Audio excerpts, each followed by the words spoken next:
Hi guys, samahan niyo akong gumawa ng prosperity bowl para ngayong taong 2025. These are the things that we need to prepare. 12 pieces gold coins, 12 pieces laurel leaves or bay leaves, 12 pieces 20 pesos coins, 12 pieces 100 peso bill, cotton, ampaw, and orange. 12 pieces means 12 months. Okay, so let's start. Make sure the bowl is full of rice. Arrange first the 12 pieces eggs accordingly. Paikot po sa inyong bowl. Ito ay sumisimbolo ng beginnings and growth para po sa family and career. Siyempre guys, ang success natin ay nakasalalay pa rin sa ating sipag at tiyaga at pananalig sa Diyos.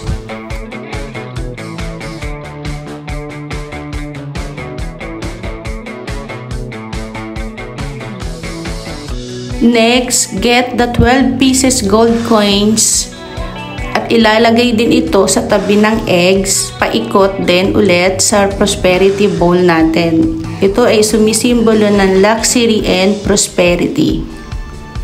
Kung naniniwala ka dito, pwede mo itong gayahin, pero kung hindi, respect na lang guys. Para happy ang ating New Year.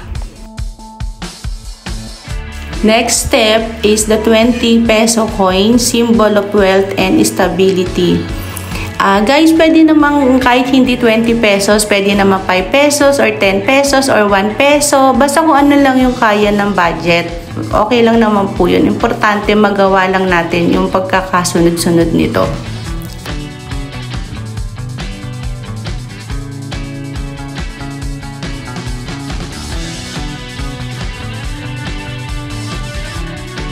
Next is the cotton. Insert lang natin sa gitna ng bowl. Ang cotton ay sumisimbolo ng purity and prosperity din guys. Then yung 12 pieces 100 peso bill. Yan, sumisimbolo naman ng wealth. So paikot lang din siya guys, katulad ng ginagawa ko sa video. Sundin nyo lang po yan at lalagyan nyo po ng red ribbon kasi nag-a-attract po yan ng good luck and success din po sa inyong family, protection, good health.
Yan guys, next na natin ang laurel or bay leaves. Paikot din po siya for protection, victory, and success din sa family and career.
Ayan, place orange in the middle, symbol of good fortune.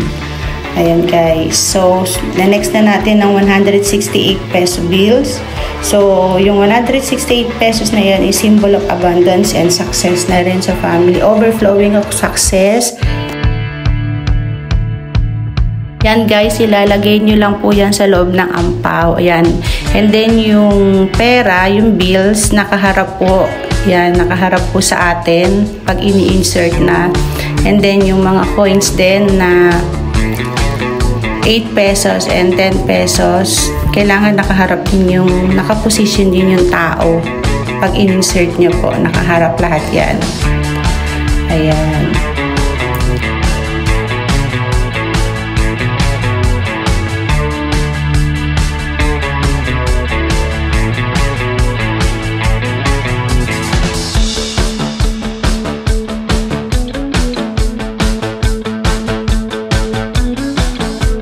Close lang natin guys, then ilalagay natin dito sa may likod ng laurel, sa may itlog, sa may mga eggs, for protection po yan. Guidance, protection, prosperity, and everything na po. Overflowing of success. Maniwala ka lang guys, wala namang masama kung itatry mo, pero hindi naman po ito sa pilitan. Tapos na po tayo, and then may this bowl bring blessings and abundance and prosperity in the new year. Cheers to a wonderful 2025, guys!